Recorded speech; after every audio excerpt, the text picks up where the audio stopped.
आप सबको मेरा प्यार भरा नमस्कार। आज की हमारी कहानी का शीर्षक है क्लियोपेट्रा, हुस्न और रहस्य की मल्लिका। दोस्तों, अगर आप हमारे चैनल पर नए हैं तो ऐसी ही रहस्यमयी और अनसुलझी कहानियां सुनने के लिए कृपया आप हमारे चैनल को लाइक और सब्सक्राइब जरूर करें। तो दोस्तों, शुरू करते हैं क्लियोपेट्रा की कहानी। जब क्लियोपेट्रा 18 साल की थी तब उनके पिता ऑलेटस की मृत्यु हो जाती है। क्लियोपेट्रा कोई साधारण राजकुमारी नहीं थी, वह हुस्न और आवाज़ की मल्लिका थी। जो कोई भी क्लियोपेट्रा को देख लेता था या उसकी आवाज़ सुन लेता था तो वह उसके मोह और उसके माया जाल में फंस जाता था। तो दोस्तों, जैसे कि मिस्र में कहावत है कि शासन परिवार से बाहर नहीं जाना चाहिए, तो जब क्लियोपेट्रा के पिता की मृत्यु होती है तो क्लियोपेट्रा और उनका छोटा भाई टॉलमी आपस में एक दूसरे से विवाह कर लेते हैं। इस तरह से वे एक दूसरे के पति पत्नी बन जाती हैं और शासन घर से बाहर भी नहीं जाता है। तो आने वाले समय में मिस्र पर कठिन समय आने वाला था। क्योंकि नील नदी में बाढ़ नहीं आती है तो वहाँ पर अकाल पड़ जाता है और पूरे मिस्र में भूखमरी फैल जाती है, जिसकी वजह से टॉलमी और क्लियोपेट्रा को मिस्र पर शासन चलाने में बहुत मुश्किलों का सामना करना पड़ रहा था और दोनों में लड़ाइयाँ बढ़ती जा रही थी। तो टॉलमी के सलाहकारों ने षड्यंत्र रचा और क्लियोपेट्रा और उनकी बहन अर्सिना को देश से भागने के लिए मजबूर किया। तो दोनों बहनें भागकर सीरिया चली जाती हैं। तो जब क्लियोपेट्रा रास्ते से हट जाती है तो टॉलमी मिस्र पर शासन करने लगता है। तो टॉलमी एक छोटा राजकुमार था, तो वह अपने सलाहकारों की मदद से मिस्र पर शासन करता था। तो आने वाले समय में मिस्र पर संकट के बादल छाने वाले थे। कैसे?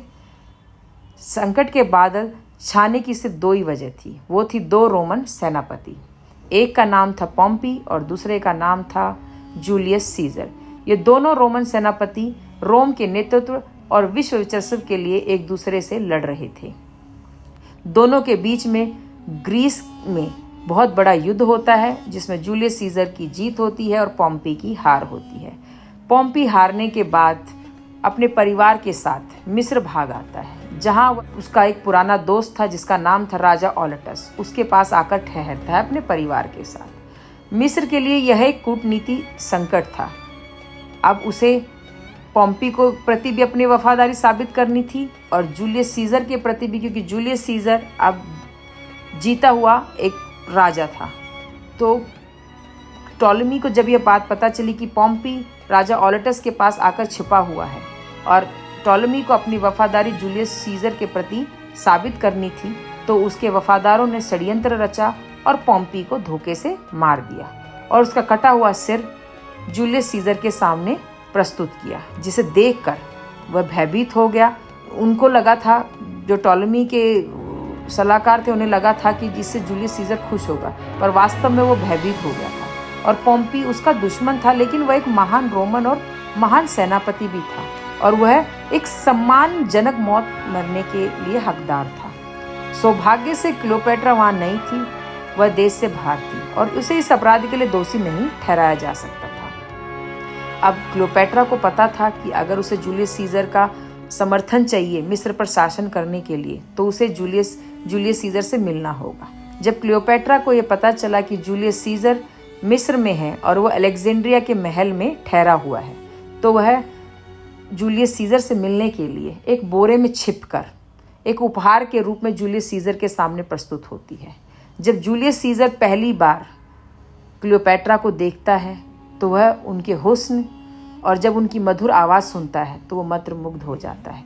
टॉलमी को यह बात पता चलती है कि क्लियोपेट्रा अलेक्जेंड्रा के महल में आ चुकी है और वो बड़े अदब और बड़े अच्छे से जूलियस सीजर से बात कर रही है, तो वह डर गया और वह गेट से बाहर आकर जोरों जोरों से चिल्लाने लगा कि उसके साथ विश्वासघात हुआ है।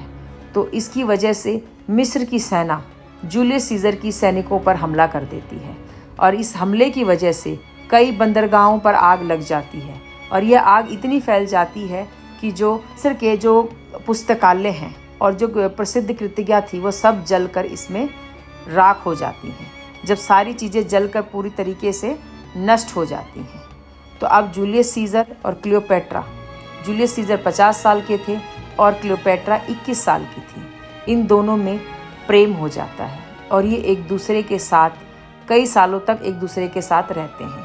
और उनका भाई टॉलमी जो 6 महीने के युद्ध जो उसकी सेना के साथ जूलियस सीजर का 6 महीने युद्ध चलता है और जिसमें टॉलमी की मृत्यु हो जाती है। अब जूलियस सीजर काफ़ी कुछ समय तक मिस्र में रहता है, जिसमें क्लियोपैट्रा और जूलियस सीजर का एक बहुत खूबसूरत सा बेटा पैदा होता है। तो महारानी क्लियोपैट्रा को लगता है कि उनका बेटा जूलियस सीजर का उत्तराधिकारी होगा, पर रोम के लोग इस बात को बिल्कुल भी नहीं मानते कि किसी विदेशी रानी से रोम के शासक का अगर बच्चा होता है तो वह उसे उसका उत्तराधिकारी कतई नहीं मानते हैं। तो कुछ समय के बाद जूलियस सीजर वापस लौट जाते हैं और वह वहाँ पे जाकर रहने लग जाते हैं। तो 1.5 साल के बाद महारानी क्लियोपैट्रा रोम वापस लौटती हैं जूलियस सीजर से मिलने के लिए। तो जूलियस सीजर महारानी क्लियोपैट्रा को एक विला में रुकवाते हैं और वहाँ उनके लिए वीनस मंदिर में एक सोने की मूर्ति की स्थापित करने के बोलते हैं। तो जब वहाँ पर वो ठहरती हैं तो वहाँ पर एक सैन्य कार्निवल चल रहा होता है। उस सैन्य कार्निवल के कैदी होते हैं, उनको सैन्य कार्निवल में भाग लेना होता है, जिसमें से उनकी बहन अर्सिना भी थी। वो भी एक युद्ध की अपराधी होती हैं, तो उनको भी उसमें सोने की जंजीरों में जकड़ कर रोम की सड़कों पर उन्हें चलाया जाता है। तो यह सब क्लियोपैट्रा को देखना पड़ता है, परंतु जूलियस सीजर जो एक बहुत महान नेता था, वो अपने शिखर पर था। तो उसके चाहने वाले जितने थे उससे ज़्यादा उसको नापसंद करने वाले लोग भी थे। तो सेनेट के कुछ लोगों ने मिलकर उसकी हत्या कर दी। जब जूलियस सीजर मर जाता है तो रोम गृह युद्ध में डूब जाता है और रोम में काफ़ी समय तक गृह युद्ध चलता है, जिसमें 2 लोग उभर कर सामने आते हैं। एक मार्क एंटनी जो जूलियस सीजर का दोस्त था और दूसरा ऑक्टेवियन जो जूलियस सीजर का भतीजा था, जो आने वाले समय में जूलियस सीजर का उत्तराधिकारी होता। दोनों ही बहुत अच्छे दोस्त थे, मार्क एंटनी और ऑक्टेवियन। तो ऑक्टेवियन और मार्क एंटनी ने रोम को बांट लिया था, जिसमें से पूर्व का हिस्सा जो था वो ऑक्टेवियन ने अपने पास रख लिया था और मध्य का हिस्सा था वह उसको मार्क एंटनी को दे दिया गया था। तो वो दोनों आपस में ऐसे ही राज करते थे। अब मार्क एंटनी मिस्र की तरफ बढ़ता है और वो मिस्र पहुंचता है। तो जब महारानी क्लियोपैट्रा को पता चलता है कि सत्ता परिवर्तन हो चुका है रोम में, तो वह भी चाहती हैं कि उनका देश है मिस्र वो भी सुरक्षित रहे। तो वह सोचती हैं कि क्यों ना मार्क एंटनी से मिला जाए। तो मार्क एंटनी को वह अपने यहाँ पर रात्रि भोजन के लिए मार्क एंटनी और उनके सैन्य साथियों को आमंत्रित करती हैं। तो जब पहली बार मार्क एंटनी क्लियोपैट्रा रानी से मिलते हैं तो वो उनकी खूबसूरती और उनकी आवाज़ जो मधुर ध्वनियाँ थी उसमें खो जाते हैं और उन्हें उनसे प्रेम हो जाता है। मार्क एंटनी लगभग 11 साल तक मिस्र में रहते हैं और वहाँ वह मिस्र की कला और वहाँ पर उन चीज़ों को बहुत प्रोत्साहित करते हैं। लेकिन वो एक बहुत महान योद्धा थे। उनका काम था विश्व वर्चस्व के लिए आगे बढ़ना। वो एक योद्धा थे। योद्धा का काम लड़ाई करना होता है। तो क्लियोपैट्रा उन्हें मदद करती है कि तुम आगे चल के अपने राज्य को और बढ़ाओ।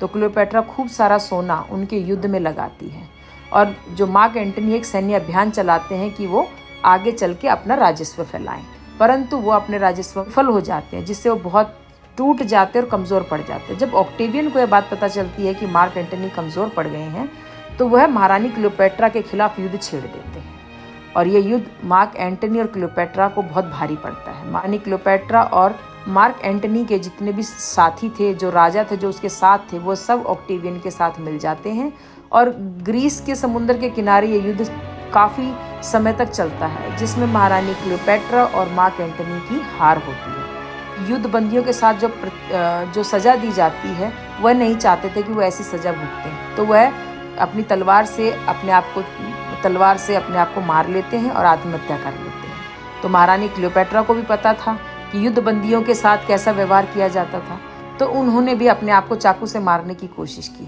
परंतु जो ऑक्टेवियन के सैनिक थे वो उसे रोक लेते हैं। तो महारानी क्लियोपैट्रा अपनी प्रिय दासियां थी उनके साथ एक कब्र में जाती हैं, जहाँ वो एक जो मिस्र का जो सबसे जहरीला सांप होता है कोबरा, उसे अपने आप को डसवाते हैं और उसके जहर से उनकी मृत्यु हो जाती। ऐसा कई जगह पे ये लिखा गया है, परंतु कई जगह ये भी लिखा गया है कि वह खाद्य पदार्थ या कोई नशीला पदार्थ कुछ ज़्यादा मात्रा में ले लेती, जिससे वजह से उनकी मृत्यु हो जाती है। महान, खूबसूरत और हुस्न की मलिका और मधुर वाणी की शासक की मृत्यु होती है। यह रानी अपने देश मिस्र को हर मुसीबत से बचाना चाहती थी और उन्होंने मिस्र के लिए बहुत कुछ किया। क्लियोपेट्रा का शासन लगभग 40 साल तक मिस्र पर रहा और वह एक महान रानी थी और वह मिस्र की आखिरी रानी थी। तो दोस्तों, ऐसी महान रानी की कहानी जो हुस्न की और आवाज़ की मलिका थी, आपको सुनकर कैसा लगा? अगर आपको ये कहानी अच्छी लगी हो तो आप ज़रूर इसे लाइक और सब्सक्राइब ज़रूर करें। आपका बहुत बहुत धन्यवाद।